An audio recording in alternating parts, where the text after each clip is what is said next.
Hi అండి, welcome to my channel vibe with Virajitha.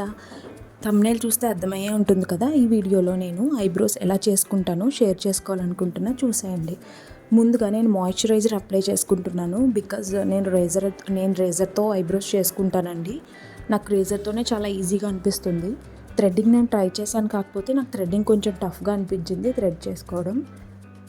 So razor వల్ల ఏంటంటే హెయిర్ చాలా క్లీన్గా ఫాస్ట్గా రిమూవ్ చేసేసుకోవచ్చు. సో నా ఐబ్రోస్ చూసారా, అన్వాంటెడ్ హెయిర్ పెరిగిపోయింది, షేప్ అవుట్ అయిపోయాయి. సో నేను ఇక్కడ ఐబ్రోస్ చేసుకోవడానికి ఐబ్రో రేజర్ అయితే యూజ్ చేస్తున్నానండి. రేజర్ ఎప్పుడు యూజ్ చేసినా సరే స్లాంట్గా 45 డిగ్రీస్లో పెట్టి రేజర్ చేసుకోవాలండి. ఆపోజిట్ డైరెక్షన్లో స్టార్ట్ చేశాను, సో దట్ మనకి స్కిన్ అనేది డ్యామేజ్ కాకుండా ఉంటుంది. రూట్స్ వరకు కట్ అవుతుంది హెయిర్ అనేది. అండ్ మాయిశ్చరైజర్ రాసుకున్నాం కాబట్టి మనకి స్కిన్ కూడా ఏం డ్యామేజ్ కాదు. అండ్ కొంచెం మాయిశ్చరైజర్ తక్కువైంది అనిపిస్తే ఇంకొంచెం అప్లై చేసుకుని చేసుకోవచ్చు అండి. మాయిశ్చరైజర్ ఎంతైనా అప్లై చేసుకోవచ్చు, నో ప్రాబ్లం. ఈ ప్రాసెస్ నేను ఇప్పుడు చేసుకుంటున్నది కాదండి. ఈ రేజర్స్ నేను నా మ్యారేజ్ టైంలో తీసుకున్నాను. నా మ్యారేజ్ నాది కరోనా టైంలో అయింది.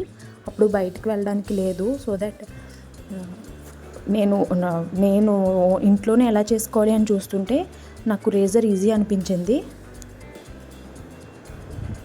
అండ్ ఫేషియల్ రేజర్స్ కూడా ఉంటాయండి. నేను ఇక్కడ ఫేషియల్ రేజర్ తీసుకున్నాను. అది ఫేస్ మీద హెయిర్ కూడా రిమూవ్ చేసుకోవచ్చు మనం దీన్ని యూజ్ చేసి. కోర్స్ రేజర్తో హెయిర్ గ్రోత్ అనేది చాలా ఫాస్ట్గా ఉంటుంది, బట్ ఇట్స్ ఓకే. మనం అప్పుడప్పుడే కదా చేసుకుంటాం, వీలున్నప్పుడు పార్లర్కే వెళ్ళి చేయించుకుంటాం కదా మ్యాక్సిమం.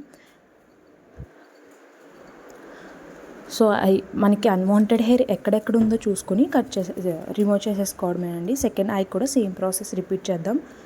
అండ్ రేజర్ మాత్రం ఎప్పుడు 45 డిగ్రీస్లోనే పెట్టాలి, సో దట్ స్కిన్ అనేది కట్ అవ్వకుండా ఉంటుంది.